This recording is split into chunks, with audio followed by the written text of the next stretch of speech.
And that's a big thing with your new company that you started, Influencer, correct? It is. So, the world is broken in sports when it comes to the relationship between sports teams and the individual brand ambassadors that represent them.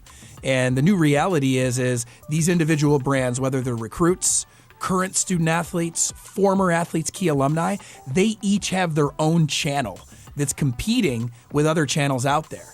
And so big-time brands want to worry about their team channels on Instagram, Facebook, and Twitter, but they need to start worrying about the individual brand ambassador channels because their team channel, like Alabama football, has over 300,000 followers on their Instagram channel, but they have over 3 million unique followers on Instagram when you add up all the different brand ambassadors that represent them. So how can they get the content and messaging they're creating out to not just their team pages on Facebook, Instagram, and Twitter, but out to the Facebook, Instagram, and Twitter accounts of their current athletes, their former athletes, and their recruits? And that's what we help not just college sports teams do, but eventually we're going to get into the pro sports realm, helping them do it as well because it's a big problem that exists. It is, and I've noticed that on Instagram or Twitter. You would think these pro teams in any of the sports would have more followers and more of a presence on social media, other than probably the Patriots or the Packers, right? These pro teams are struggling to find ways to do that. People don't follow brands. They follow people. Yeah. Think about it. Who do you interact with most Especially on social in the media? NBA. The NBA follow people. And not just outside of sports even too, right? Like as you guys are building your personal brands and your personal voices on Twitter, it's helping the Yellowhammer Radio brand.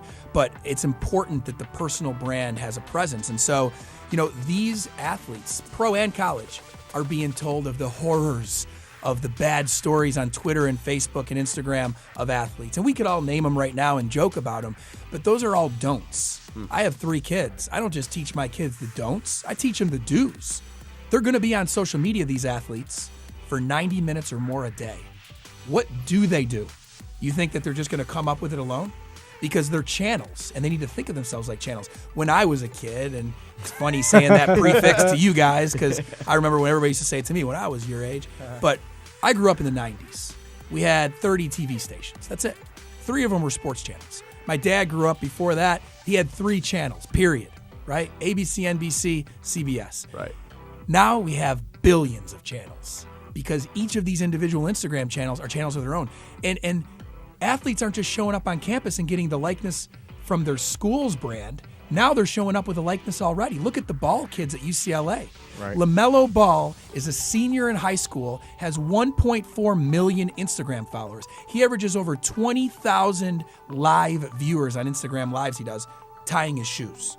So what do you do with that if you're UCLA or if you're the father? We've seen him say, I don't want the school to make money off my kids. I'm going to. I'm not saying I'm agreeing with that. I know there's a lot of skeptics out there. I love his brand. But I just got to say, it's all get about the middleman. And social media allows you to cut out the middleman. But when you cut out the middleman, if you're not going to use the ESPNs of the world, you don't have writers, producers, videographers, and everybody controlling and building your content, you got to create it yourself.